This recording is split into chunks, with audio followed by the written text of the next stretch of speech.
भगवान श्री कृष्ण को नमस्कार करते हुए आप सभी का Anant Academy of Mathematics Gurugram में स्वागत है। JEE Main 2016 previous year question binomial theorem है आपकी।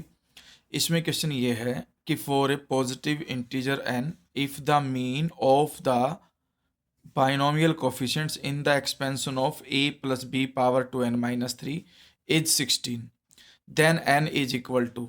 ठीक है, तो इसमें हमारे पास दो तीन बातें हैं जो आपको याद रखनी है। पहले तो ये कि मीन क्या होता है, जितने आप भी ऑब्जर्वेशन होते हैं उन सब का सम डिवाइडेड बाय एन, ये तो आप 10th क्लास से पढ़ते आ रहे हो। उसके अलावा कोफिशिएंट्स का सम क्या होता है वो भी इम्पोर्टेंट है।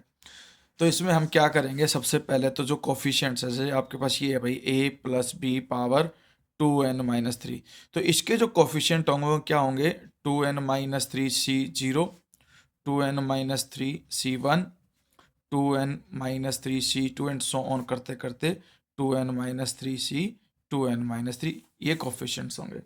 अब हमें गिवन है कि इन कोफिशिएंट्स का जो मीन है वो 16 गिवन है हमें।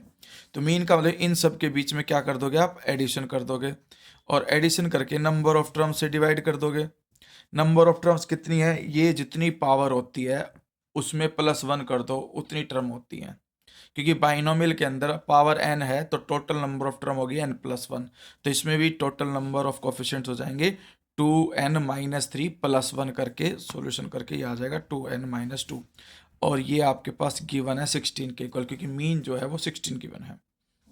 अब एक बात आप हमेशा ध्यान रखना, अगर आपके पास मान लो a plus b whole power n है तो इसके जो कोफिशिएंट्स हैं वो इस तरह से होंगे nc0, nc1, nc2 and so on करके ncn तक। और हमेशा याद रखना कि इसके कोफिशिएंट्स का जो सम होता है वो हमेशा 2 की पावर n होता है। तो इसमें जितनी भी टर्म्स हैं उतनी पावर बढ़ जाए, यानी कि जो n है यहाँ पर, ये इसमें n से मतलब इस पावर से होगा 2n माइनस 3 से, तो इन सभी का सम क्या हो जाएगा 2 की power 2n minus 3 is equal to 16। ये वैल्यू 16 के साथ मल्टीप्लाई हो जाएगी, उधर जा करके 2 कॉमन लेकर के 16 से मल्टीप्लाई करूँगा तो वो हो जाएगा 32 इंटू एन माइनस 1।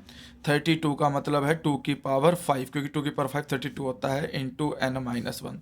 ये 2 की पावर 5 इधर आके डिवाइड करोगे इसको तो 2n माइनस 3 डिवाइड करने का मतलब पावर सब्ट्रैक्ट हो जाएगी और इधर बच जाएगा n माइनस 1।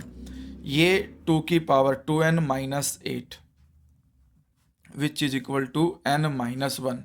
ठीक है, अब हमारे पास जो क्या कहते हैं ट्रायल एंड एरर मेथड होता है, इन चारों में से अगर हम ध्यान से देखें तो 5 एक ऐसी वैल्यू है कि भाई 5 2 जा 10, 10 माइनस 8 2, n की वैल्यू 5 रखने पे 2 का स्क्वायर बचेगा, 2 का स्क्वायर होता है 4, और इधर n की वैल्यू 5 रखने पे 5 माइनस 1 भी क्या हो रहा है 4। ठीक है, तो यानी कि आंसर आपके पास क्या आ गया, n इज इक्वल टू 5।